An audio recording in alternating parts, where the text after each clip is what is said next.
Hey there, I'm Andrew, your Faith Made Guide. In this tutorial, we're going to look at updating the styling and branding options for your new Faith Made website.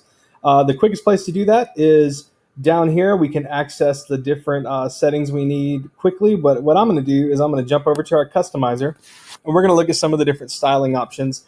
This will change the look of your website immediately as we're changing font choices and colors and just about everything in between.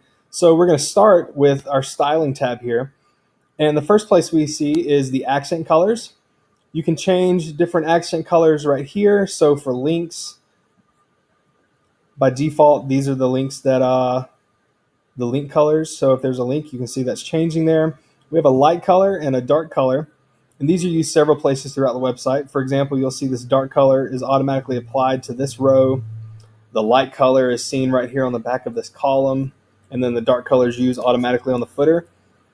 And then we have overlays. For example, this video is not that dark. We're using a dark overlay here. I'm going to copy it so I don't lose it. Let me change it to some grotesque green color.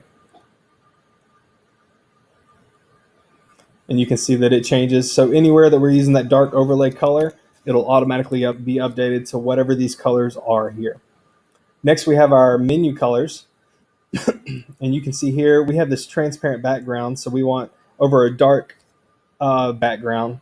So we want our menu links here to use this white color that we have set. And when people hover over it, we get that hover color. And then for our submenu links, you can see that they're dark. And when they hover, it turns to that green. And then same for the background color and the hover, it goes from white to that gray, subtle gray. And then for our buttons, we have a few site-wide settings that applies to all the buttons so that we can have some continuity in our style. And so all these settings apply to every button. For example, we changed the border radius. Maybe you like the squared off look. Changing that to 0 takes away that border radius. Maybe you like rounded buttons, and it changes it to that pill shape kind of button, and it does that for every button on the website. Same for vertical padding and horizontal padding. That's just basically the width and the height of the button. We change that from, say, 12. I'm adding some higher values so that you can just get a guess of the change more. You can see that enlarges our buttons pretty substantially. And the next, we have a primary button, a secondary button, and a transparent button.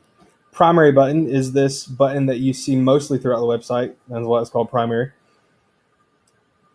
And you can change all the colors here. Secondary button is a darker button that we have.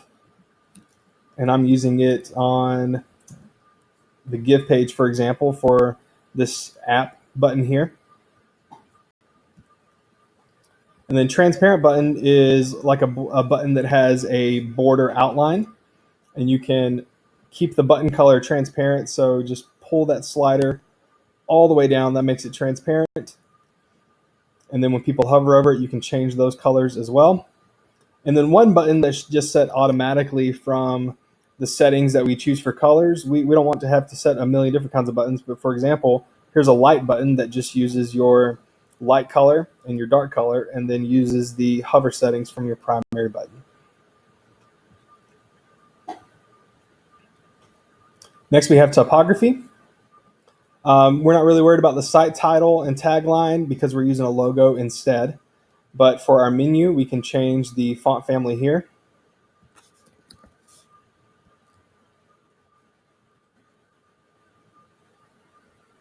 And it should change automatically. Below this, we have our buttons. I like to keep my menu and my button the same, so I'm going to do Open Sans again.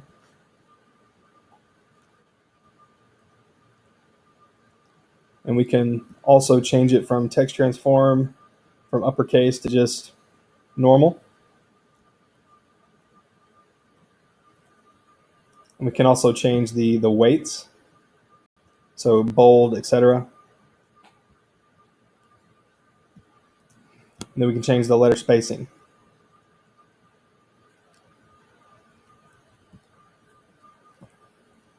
Next, we have our primary font choice here for the body of our website. And you can change this to whatever settings we have here. Shoot something weird, see what it does. Wow, yeah. Back to Allegra. And then if you want to have links set to a different color, you can set accent colors here different from the ones you set earlier. And then we have heading colors, which are these headings such as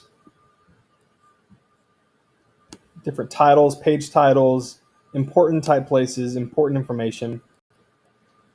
And you can set them all individually, or you can just set this H1, the most important setting, and it'll apply to every other one.